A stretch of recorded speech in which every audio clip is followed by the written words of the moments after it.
Y bueno, es jueves de la polaca, de la grilla capitalina aquí en la Ciudad de México y está con nosotros, como siempre, mi compañera Georgina Olson. Georgina, ¿qué tal? Buenas tardes. ¿Cómo estás, Héctor? Un gusto saludarte. Y bueno, esta semana, como es Semana Santa, vamos a un poco más ligera, la sección un poco menos de política, y vamos a platicarles que el martes pudimos entrevistar a Lance Wyman. Este hombre es el que hizo el diseño del logo de los Juegos Olímpicos de México 1968. Fue un pionero, lo seleccionaron entre un grupo de destacados diseñadores, lo eligen a él, estamos viéndolo en la imagen. Es un hombre que ha hecho el diseño del mapa del metro de Washington, que hizo el diseño del metro, del logo del metro y todas las estaciones que conocemos a la fecha, las hizo él. Él aprendió mucho en las Olimpiadas, Héctor, porque no solo hizo el logo de las Olimpiadas, sino que también hizo logos de actividades culturales, infantiles, de todo tipo. Y decía, es que hay 3 idiomas oficiales de las Olimpiadas, pero si lo ponemos en 3 idiomas y luego tratamos de ponerlo también en árabe, en chino, en tal, va a ser un rollo con el cartel, va a quedar muy confuso. Entonces, ¿qué necesitamos? Un icono que pueda entender cualquier persona de cualquier lenguaje. Y lo mismo le propuso a la gente del metro, pero no fue fácil convencer al metro. En el 69, vamos a escuchar lo que nos platica de esto. A ver.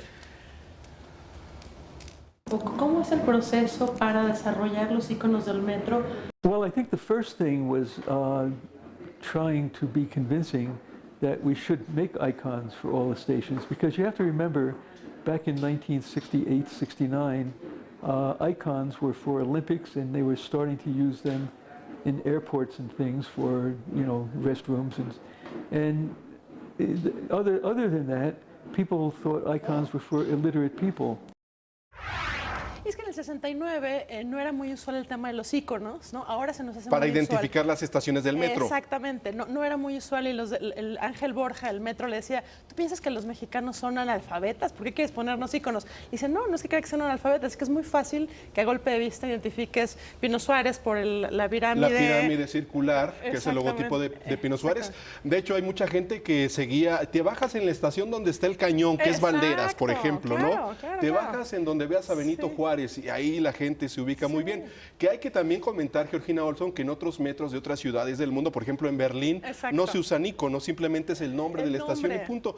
Pero es algo también muy acorde con nuestra cultura popular mexicana, ¿no? Nos gustan los dibujitos también. Los dibujos, y él dice, además, fue muy interesante trabajar en México por la riquísima cultura que tienen, el colorido, que eso lo aprovechamos nosotros. Y además, de hecho, nos decía, hay un libro alemán de todos los metros del mundo, y dices, de repente llega un punto en el que todos los metros son iguales, o sea, son muy similares, mismos colores básicos.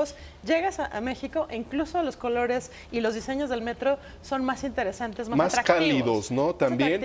Y cada mundo. lugar refleja una historia, porque caramba, por ejemplo, en las líneas del metro que pasan en nuestra ciudad por el centro, cada lugar representa un hecho histórico. Claro. La estación Isabel la Católica, la estación Salto del Agua, que es donde llegaba el agua del acueducto de Chapultepec, ahí brotaba, por eso es Salto del Agua. Esa estación, ¿qué decir de otros logotipos? Por ejemplo, el del metro La Raza, donde está este monumento a la raza, una pirámide con las águilas. Entonces, él diseñó todos esos logotipos. Él diseñó todo eso y se nutrió mucho de conversaciones con la gente de los diferentes barrios. Les preguntó a ver qué pasó, por ejemplo, en Candelaria. ¿Aquí Candelaria qué había? No, pues aquí había un lago con patos. Dijo, bueno, pues tú es el pato, ¿no? Es el emblema. San Lázaro era la estación de los ferrocarriles, por eso está el tren, la máquina del trenecito ahí. Exacto, es bien interesante. Él es un hombre reconocido a nivel mundial, y por último les digo que hace poco estuvo en una conferencia en Chicago. Antes de él pasaron los de Apple, después pasó Lance Wyman y les dijo, ustedes de Apple, este teléfono que tienen, todos los días vemos los iconos en nuestros celulares, pero los iconos empezaron en la Ciudad de México en el 68 con las Olimpiadas y siguieron en el 69 con el metro. De ese tamaño es la importancia de la marca que deja Lance Wyman y la Ciudad de México. En este caso de México 68 es donde aparece con rayas, con varias rayas, México 68. Los aros del olímpicos, que los hace coincidir con el círculo del 8 y del 6, ¿no? Que es muy bonito, es muy armonioso, y que es un logo que reconocemos todos los mexicanos y la gente alrededor del mundo. Y déjame platicarte de otro tema esta semana en la Ciudad de México. El Congreso de la Ciudad de México va a organizar dentro de una semana un foro para hablar del tema de motocicletas. Hay 2 iniciativas en el Congreso de la Ciudad de México para identificar a los motociclistas. Como tú sabes, Héctor, ha habido gran cantidad de asaltos, cada vez más asaltos cometidos por motociclistas, pero no están debidamente identificados. Hay una iniciativa para que tengan que traer en el chaleco y en el gorro el número de placa para que se les pueda identificar, y hay otra iniciativa para que traigan una placa al frente. Hay que decir que un grupo importante de motociclistas se han manifestado en contra, no les gusta la idea de traer el número de la placa en el chaleco. Dicen que sí creen que son delincuentes, que ellos son gente honesta, formal, que tienen un modo de vida honesto, pero del lado de los diputados, tanto de Morena como del PRI y del PAN, han salido a explicarle a los motociclistas que sí tenemos un problema de seguridad, sí necesitamos alguna forma de identificarlos, ¿no?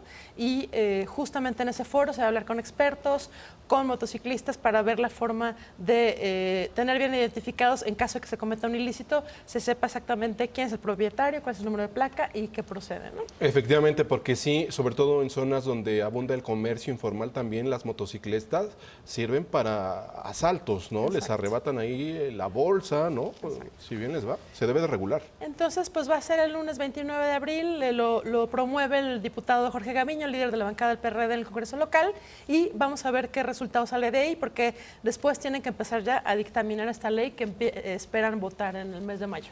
Oye, el domingo hablábamos, Georgina Olson, que se ha reabierto la carretera Oye, por Xochimilco-Mellehualco. Oye, una historia de terror, hay que decirlo. Estoy platicando con la gente que vive ahí. Una señora de 70 años, Ángela, me decía, a ver, mi nieto hacía 15 minutos en llegar a la primaria. Cuando es el sismo de septiembre del 19 y se queda inservible la carretera, mi nieto se tarda 1 hora en llegar a la primaria. Entonces a estos niños y a los trabajadores que viven en esta zona, pues les quitan 1 hora más de sueño, les quitan mucho tiempo de vida, le gastan más en transporte.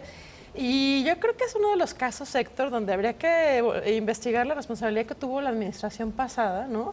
La administración de Miguel Ángel Mancera, y que estaba allí Tungui, que era el comisionado de la reconstrucción, porque se tardaron 1 año, Héctor, hay que decirlo, 1 año en hacer el estudio del suelo, ver si era factible reconstruir. Y como lo decía... No lo terminaron. No lo terminaron, como decía Claudia Sheinbaum, jefa de gobierno. Lo que no pudieron hacer en 1 año, nosotros lo hicimos en 4 meses. Es decir, que así se podía reconstruir rápido, ¿no? No, pero además es una vía importantísima para conectar Tulyehualco con Xochimilco. Una carretera, además, con esa zona sur del país que también ha crecido mucho la mancha urbana, son caminos muy estrechos para llevar a miles y miles de personas. Es una zona ya de por sí compleja y hay un problema de caos vial. Entonces, el hecho de haber perdido esta vía clave durante 1 año y 7 meses verdaderamente generó un caos en esa zona. La gente pues estaba muy contenta, pero sí diciendo que además de esta sí requieren como una replaneación de la zona y abrir quizás otra vía, ¿no?, alterna para resolver el caos que tienen. Pero bueno, por lo pronto ya tienen la reinauguración de la Xochimilco-Tulyehualco. Xochimilco-Tulyehualco, esta importante carretera al sur de la Ciudad de México. Georgina, como siempre, te agradecemos. Muchísimas gracias, Héctor. Gracias, Georgina Olson, con la polaca capitalina y otras cosas más. Gracias, Georgina.